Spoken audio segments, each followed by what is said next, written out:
ఓం శాంతి. ఈరోజు Murali date 8 November 2025.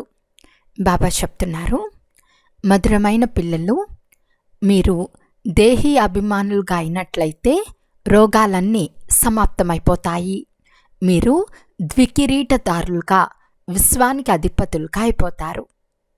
ప్రశ్న: తండ్రి సన్ముఖంలో ఎలాంటి పిల్లలు కూర్చోవాలి? జవాబు: ఎవరికైతే జ్ఞాన డ్యాన్స్ చేయటం వస్తుందో వారు కూర్చోవాలి. జ్ఞాన డ్యాన్స్ చేసే పిల్లలు తండ్రి సన్ముఖంలో కూర్చుంటే బాబా మురళి కూడా అదే విధంగా ఉత్సాహంగా నడుస్తుంది. ఒకవేళ ఎవరైనా ఎదురుగా కూర్చుని అటూ ఇటూ దిక్కులు చూస్తూ ఉంటే ఈ పిల్లవాడు ఏమాత్రం అర్థం చేసుకోవటం లేదని తండ్రి భావిస్తారు. అప్పుడు బాబా బ్రాహ్మణులను మీరు ఎలాంటి వారిని తీసుకొచ్చారు? బాబా ఎదుట కూర్చుని కూడా ఆవలిస్తారని ప్రశ్నిస్తారు. మాకు ఇలాంటి తండ్రి లభించారని పిల్లలు ఆనందంతో నాట్యం చేయాలి. పాట: దూరదేశంలో నివసించువారు పరాయి దేశంలోకి వచ్చారు. ఓం శాంతి. మధురాతి మధురమైన పిల్లలు పాట విన్నారు.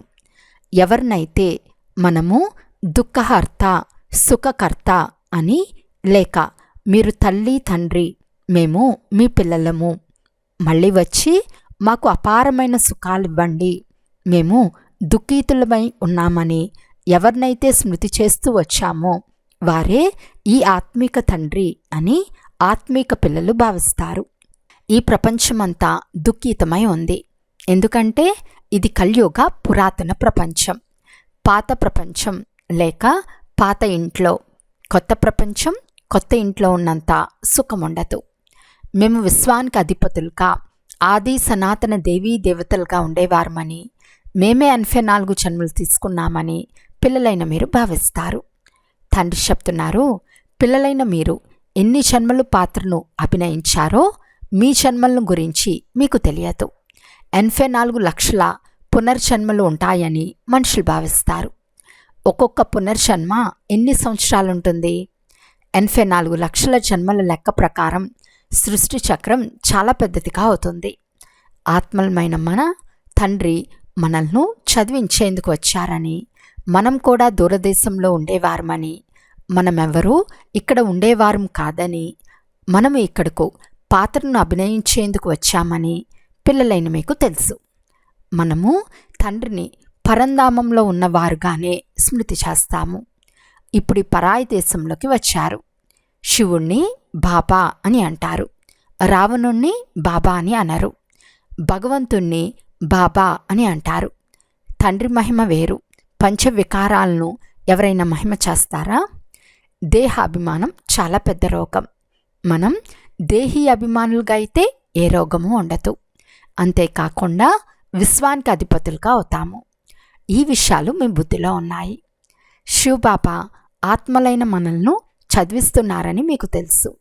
మాకు తండ్రి వచ్చి రాజయోగాన్ని నేర్పిస్తున్నారని, రాజ్యం కొరకు చదివిస్తున్నారు అని ఇతర సత్సంగాలు మొదలైన వాటిలో భావించరు. రాజుగా తయారు చేయవారు రాజుగానే ఉంటారు కదా. సర్జన్ విద్యార్థులను చదివించి తన సమానం సర్జన్గా తయారు చేస్తారు. అయితే ద్వికిరీటదారులుగా తయారు చేసేందుకు ద్వికిరీటదారులు ఎక్కడి నుండి వస్తారు? అందువలన మనుషులు ద్వికిరీటంను కృష్ణునికి చూపించారు. కానీ కృష్ణుడు ఎలా చదివిస్తాడు? తప్పకుండా తండ్రి సంగం యుగంలో వచ్చి ఉంటారు. వచ్చి రాజ్యాన్ని స్థాపన చేసి ఉంటారు. తండ్రి ఎలా వస్తారో మీ బుద్ధిలో తప్ప ఇంకెవరి బుద్ధిలోనూ లేదు. దూరదేశం నుండి తండ్రి వచ్చి మనల్ని చదివిస్తారు, రాజయోగాన్ని నేర్పిస్తారు. తండ్రి చెప్తున్నారు, నాకు ఏ విధమైన ప్రకాశ కిరీటం కానీ రత్న ఖచ్చిత కిరీటం కానీ లేదు. వారు రాజ్య పదవిని ఎప్పుడూ పొందరు.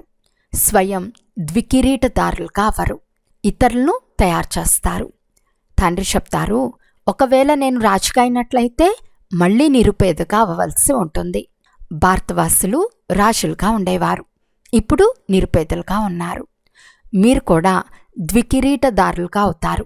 కనుక మిమ్మల్ని అలా తయారు చేయవారు కూడా ద్వికిరీటదారులై ఉండాలి కదా. వారితో మీ యోగం కూడా జోడించబడాలి. ఎవరు ఏ విధంగా ఉంటారో అలా వారు తమ సమానంగా తయారు చేస్తారు.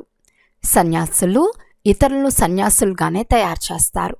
మీరు గృహస్థులు, వారు సన్యాసులు. మరి మీరు వారి అనుచరులుగా ఎలా అవుతారు? మేము ఫలానా శివనందుని అనుచరులమని చెప్తారు. కానీ ఆ సన్యాసులు తలను గుండు చేయించుకునేవారు. మీరు అలా చేసుకోరు, వారిని అనుసరించరు. మరి మీరు వారి అనుచరులమని ఎందుకు చెప్పుకుంటారు? అనుచరులు అనగా వెంటనే తమ వస్త్రాలను త్రుజించి కాషాయ వస్త్రాలను ధరించి సన్యాసం స్వీకరించేవారు. మీరు గృహస్థంలో వికారాలు మొదలైన వాటిలోకి వెళ్తారు. మరి శివనందుని అనుచరులమని ఎలా పిలువబడతారు? గురువు కర్తవ్యం సద్గతిని కలగచేయటం. ఫలానా వారిని స్మృతి చేయమని గురువు చెప్పరు కదా. అలాంటి వారు స్వయం గురువుగా ఎలా అవుతారు? ముక్తిధామానికి వెళ్ళేందుకు కూడా యుక్తి కావాలి. పిల్లలైన మీకు అర్థం చేయించబడుతుంది. మీ ఇల్లు ముక్తిధామము లేక నిరాకార ప్రపంచము. ఆత్మను నిరాకార సోల్ అని అంటారు. శరీరం పంచతత్వాలతో తయారైంది. ఆత్మలు ఎక్కడి నుండి వస్తాయి? నిరాకార ప్రపంచమైన పరంధామం నుండి వస్తాయి. అక్కడ చాలా ఆత్మలుంటాయి. దానిని స్వీట్ సైలెన్స్ హోమ్ అంటే మధురమైన నిశ్చల గృహము అని అంటారు. ఆత్మలు అక్కడ సుఖ దుఃఖాలకు అతీతంగా ఉంటాయి. దీనిని చాలా పక్కా చేసుకోవాలి. మనం స్వీట్ సైలెన్స్ హోమ్లో ఉండేవారము. ఇది నాటకశాల. ఇక్కడకు మనం పాత్రను అభినయించేందుకు వస్తాము. ఈ నాటకశాలలో సూర్యుడు, చంద్రుడు, నక్షత్రాలు మొదలైనవి లైట్లు. ఈ నాటకశాల ఎన్ని మైళ్ళు వరకు విస్తరించి ఉందో ఎవ్వరూ లెక్కవేయలేరు. విమానంలో పైకి వెళ్తారు, కానీ అందులో పూర్తిగా వెళ్ళి చుట్టి వచ్చేందుకు కావాల్సిన పెట్రోల్ మొదలైనవి వేయలేరు. అంత దూరం వెళ్ళలేరు. ఇన్ని మైళ్ళు దూరం వెళ్ళి తిరిగి రాలేకపోతే క్రింద పడిపోతామని వారికి తెలుసు. సముద్రము మరియు ఆకాశ తత్వాల అంతాన్ని ఎవరూ పొందలేరు. ఇప్పుడు తండ్రి మీకు స్వయం గురించి అర్థం చేయిస్తున్నారు. ఆత్మ ఈ ఆకాశ తత్వం కంటే పైకి వెళ్ళిపోతుంది. ఇది ఎంత పెద్ద రాకెట్! ఆత్మలైన మీరు పవిత్రంగా అయినప్పుడు రాకెట్ వలె ఎగరగలరు. ఎంత చిన్న రాకెట్! సూర్యచంద్రులకు అతీతంగా మూలవతనానికి వెళ్ళిపోతుంది. మనుషులు సూర్యచంద్రుల అంతమును తెలుసుకునేందుకు చాలా ప్రయత్నాలు చేస్తారు. దూరంగా ఉండే నక్షత్రాలు మొదలైనవి చాలా చిన్నవిగా కనిపిస్తాయి. వాస్తవానికి అవి చాలా పెద్దవి. మీరు గాలిపటాలను ఎగరవేసినప్పుడు అవి పైకి వెళ్ళగా వెళ్ళగా చాలా చిన్నవిగా కనిపిస్తాయి కదా. మీ ఆత్మలు అన్నిటికన్నా వేగవంతమైనవని తండ్రి చెప్తారు. సెకండ్లో ఒక శరీరాన్ని వదిలి వెళ్ళి మరో గర్భంలో ప్రవేశిస్తాయి. ఎవరికైనా లెక్కాచారం లండన్లో ఉంటే సెకండ్లో వెళ్ళి లండన్లో జన్మ తీసుకుంటుంది. సెకండ్లో జీవన్ముక్తి అని గాయనం చేయబడి ఉంది కదా. పిల్లవాడు గర్భం నుంచి వెలువడగానే యజమానిగా అవుతాడు, వారసునిగా అవుతాడు. పిల్లలైన మీరు తండ్రిని తెలుసుకున్నారు, అనగా విశ్వాధికారులుగా అయిపోయారు. అనంతమైన తండ్రియే వచ్చి మిమ్మల్ని విశ్వాధికారులుగా తయారు చేస్తారు. స్కూల్లో బ్యారిస్టర్ చదువుకుంటే బ్యారిస్టర్గా అవుతారు. ఇక్కడ మీరు ద్వికిరీటదారులుగా అయ్యేందుకు చదువుకుంటారు. పాస్ అయితే తప్పకుండా ద్వికిరీటదారులుగా అవుతారు. మళ్ళీ స్వర్గంలోకి తప్పకుండా వస్తారు. తండ్రి సదా నిరాకార ప్రపంచంలో ఉంటారని మీకు తెలుసు. ఓ గాడ్ ఫాదర్ అన్నప్పుడు కూడా దృష్టి తప్పకుండా పైకి వెళ్తుంది. గాడ్ ఫాదర్ అయితే కొద్దిగా అయినా వారి పాత్ర ఉంటుంది కదా. ఇప్పుడు పాత్రను అభినయిస్తూ ఉన్నారు. వారిని తోట యజమాని అని కూడా అంటారు. ముళ్ళ నుంచి పుష్పాలుగా చేస్తారు. కనుక పిల్లలైన మీకు సంతోషం కలగాలి. బాబా ఈ పరాయి దేశంలోకి వచ్చారు. దూరదేశంలో నివసించేవారు పరాయి దేశంలోకి వచ్చారు. దూరదేశంలో నివసించేవారు తండ్రియే కదా. ఆత్మలు కూడా అక్కడ నివసిస్తాయి. ఇక్కడకు పాత్రను అభినయించేందుకు వస్తాయి. పరాయి దేశం అంటే అర్థం ఎవరికీ తెలియదు. మనుషులు భక్తి మార్గంలో విన్నదంతా సత్యము సత్యము అని అంటూ ఉంటారు. పిల్లలైన మీకు తండ్రి మంచి రీతిగా అర్థం చేయిస్తున్నారు. ఆత్మ అపవిత్రంగా అవ్వటం వలన ఎగరలేకపోతుంది. పవిత్రంగా అవ్వకుండా వాపస్ వెళ్ళచాలదు. పతిత పావనుడు అని ఒక్క తండ్రినే అంటారు. వారు సంగం యుగంలో రానే రావాలి. మీకు ఎంత సంతోషం కలగాలి. బాబా మనల్ని ద్వికిరీటదారులుగా చేస్తున్నారు. ఇంతకంటే ఉన్నతమైన హోదా ఇంకెవ్వరికీ ఉండదు. నేను ద్వికిరీటదారిక అవ్వనని, ఒక్కసారి మాత్రమే ఇక్కడికి వస్తానని తండ్రి అంటారు. పరాయి దేశము, పరాయి శరీరంలో వస్తాను. ఈ దాదా కూడా నేను శివుణ్ణు కాదని అంటాడు. ఈ దాదా కూడా అంటాడు, నన్ను లక్కీరాజ్ అనేవారు. సమర్పణ అయిన తర్వాత బాబా నాకు బ్రహ్మ అనే పేరు పెట్టారు. ఇతనిలో ప్రవేశించి నీకు నీ గత జన్మల గురించి తెలియదని చెప్పాను. 84 జన్మల లెక్క ఉండాలి కదా. వారు 84 లక్షలు అని అంటారు. అది పూర్తిగా అసంభవం. 84 లక్షల జన్మల రహస్యాన్ని అర్థం చేయించటంలో 100ల కొలిది సంవత్సరాలు పడుతుంది. గుర్తు కూడా ఉండదు. 84 లక్షల యోనులు అనగా పశుపక్షాదులు మొదలైనవన్నీ వచ్చేస్తాయి. మనుష్య జన్మ దుర్లభమని గాయనం చేయబడుతుంది.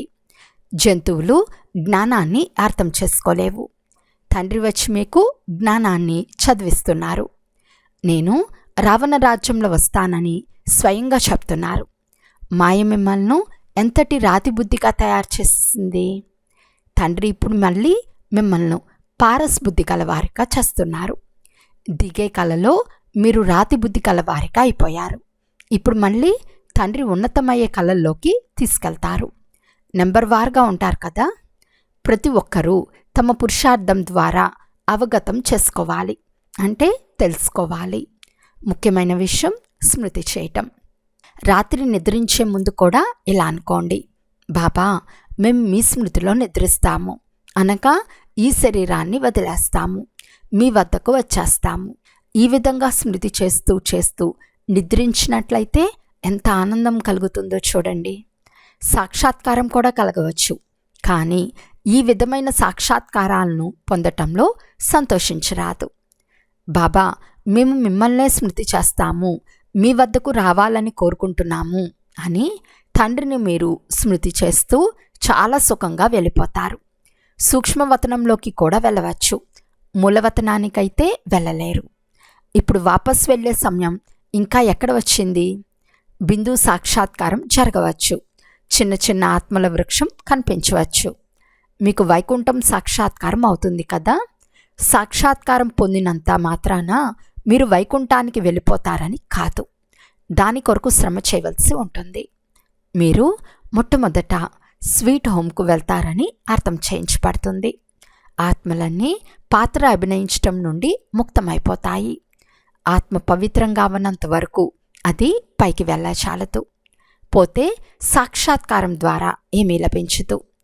మీరాబాయి సాక్షాత్కారాన్ని పొందినంత మాత్రాన వైకుంఠంలోకి వెళ్ళలేదు. వైకుంఠం సత్యుగంలోనే ఉంటుంది. మీరిప్పుడు వైకుంఠానికి అధిపతులుగా అయ్యేందుకు తయారవుతున్నారు. ధ్యానం మొదలైన వాటిలోకి అంతగా వెళ్ళనీయరు, ఎందుకంటే మీరు చదవాలి కదా. తండ్రి వచ్చి చదివిస్తారు, సర్వుల సద్గతిని ఇస్తారు. వినాశనం కూడా ఎదుట నిల్చే ఉంది. పోతే దేవతల అసురుల యుద్ధం లేనేలేదు. వారు పరస్పరంలో మీ కొరకు పోట్లాడుకుంటారు, ఎందుకంటే మీ కొరకు కొత్త ప్రపంచం కావాలి. పోతే మీది మాయతో యుద్ధం. మీరు చాలా పేరుగాంచిన యోధులు, అంటే వారియర్స్.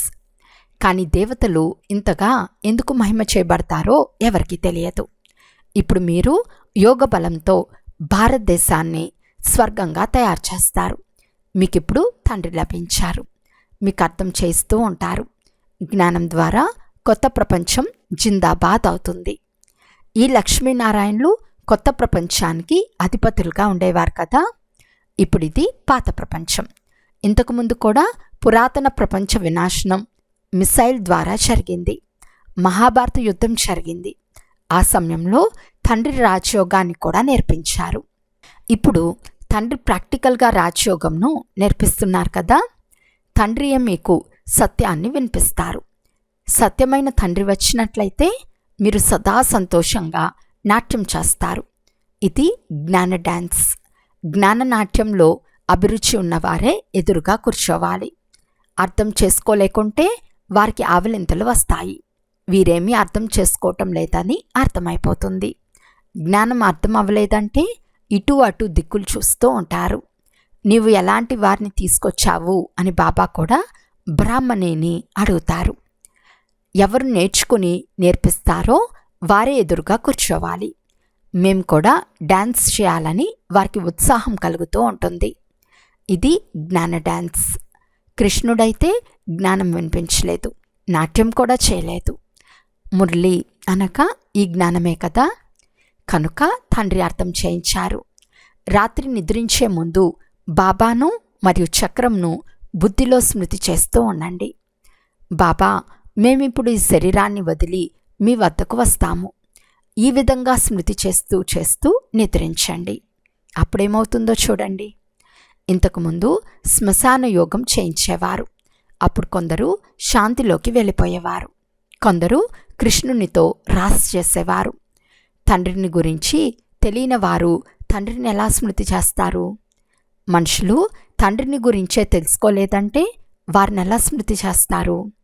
అందుకే తండ్రి అంటారు, నేను ఎవరో ఎలా ఉన్నానో నా గురించి ఎవరికీ తెలియదు. ఇప్పుడు మీకెంత జ్ఞానం తెలిసింది? మీరు నా గుప్తమైన వారియర్స్ అంటే యోధులు. వారియర్స్ అనే పేరు విని దేవీలకు ఖడ్గం, బాణాలు మొదలైనవి ఇచ్చేశారు. మీరు యోగబలం గల వారియర్స్. యోగబలం ద్వారా విశ్వానికి అధిపతులుగా అవుతారు. బాహుబలం ద్వారా మీరెంత ప్రయత్నించినా విజయం పొందలేరు. భారతదేశ యోగం చాలా ప్రసిద్ధిగాంచింది. దీన్ని తండ్రియే వచ్చి నేర్పిస్తారు. ఇది కూడా ఎవరికీ తెలియదు. లేస్తూ కూర్చుంటూ తండ్రిని స్మృతి చేస్తూ ఉండండి. యోగం కుదరటం లేదని అంటారు. యోగం అనే పదాన్ని తొలగించండి. పిల్లలు వారి తండ్రిని గుర్తు చేసుకుంటారు కదా. నన్నొక్కరినే స్మృతి చేయనని శివబాబా చెప్తారు. నేనే సర్వశక్తివంతుణ్ణు. నన్ను స్మృతి చేయటం ద్వారానే మీరు సతోప్రధానంగా అవుతారు. సతోప్రధానంగా అయినప్పుడు ఆత్మల గుంపు వెళ్తుంది కదా. తేనెటీగల గుంపు ఉన్నట్లే ఇది శివబాబా పెళ్లి ఊరేగింపు. శివబాబా వెనుక ఆత్మలందరూ దోమల గుంపు వలె పరిగెడతాయి. శరీరాలన్నీ సమాప్తమైపోతాయి.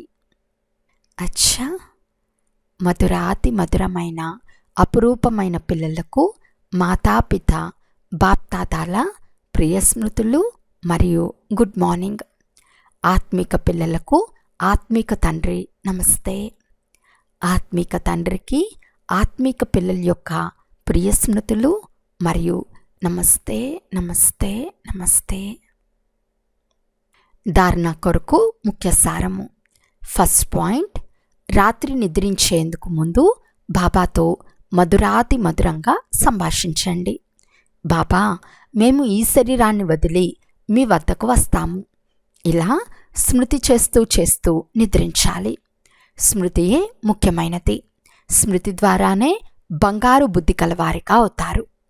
సెకండ్ పాయింట్, పంచ వికారాల రోగం నుండి రక్షింపబడేందుకు దేహీ అభిమానులుగా ఉండే పురుషార్థం చేయాలి. అనంతమైన ఆనందంలో ఉండాలి. జ్ఞాననాట్యం చేయాలి. క్లాసులో సోమరితనాన్ని వ్యాపింపచేయరాదు. ఈరోజు వరదానము. సేవ ద్వారా అనేక మంది ఆత్మల ఆశీర్వాదాలు ప్రాప్తి చేసుకుని సదా ముందుకు వెళ్ళే మహాదాని భవ. మహాదానులుగా అవ్వటం అనగా ఇతరులకు సేవ చేయటం. ఇతరులకు సేవ చేస్తున్నందున స్వయం యొక్క సేవ స్వతహాగానే అయిపోతుంది. మహాదానులుగా అవ్వటం అనగా స్వయాన్ని సంపన్నంగా చేసుకోవటం.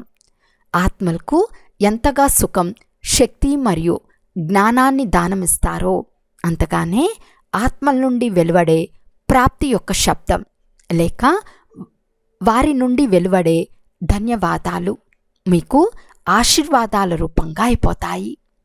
ఈ ఆశీర్వాదాలే ముందుకు వెళ్ళేందుకు సాధనము. ఎవరికైతే ఆశీర్వాదాలు లభిస్తాయో వారు సదా సంతోషంగా ఉంటారు. కనుక ప్రతిరోజు అమృత వేళలో మహాదానులుగా అయ్యే ప్రోగ్రాంను తయారు చేసుకోండి. ఏ సమయం కానీ ఏ రోజు కానీ దానం చేయనదిగా ఉండరాదు. స్లోగన్: ఇప్పటి ప్రత్యక్ష ఫలం ఆత్మకు ఎగిరే కళ యొక్క బలంను ఇస్తుంది. అవ్యక్త సూచన: అశరీరి మరియు విదేహీ స్థితి యొక్క అభ్యాసాన్ని పెంచండి. తండ్రి సమీపంగా సమానంగా అయ్యేందుకు దేహంలో ఉంటూ విదేహీగా అయ్యే అభ్యాసం చేయండి. ఎలాగైతే కర్మాతీతులుగా అయినందుకు ఉదాహరణగా బ్రహ్మాబాబాను చూశారో అలా తండ్రిని అనుసరించండి. ఎంతవరకు ఈ దేహం ఉంటుందో కర్మేంద్రియాలతో ఈ కర్మక్షేత్రంలో పాత్ర చేస్తున్నారో అంతవరకు కర్మలు చేస్తూ కర్మేంద్రియాల ఆధారాన్ని తీసుకోండి. తర్వాత వాటికి భిన్నంగా అవ్వండి. ఈ అభ్యాసమే విదేహీగా చేసేస్తుంది. అచ్చా. ఓం శాంతి.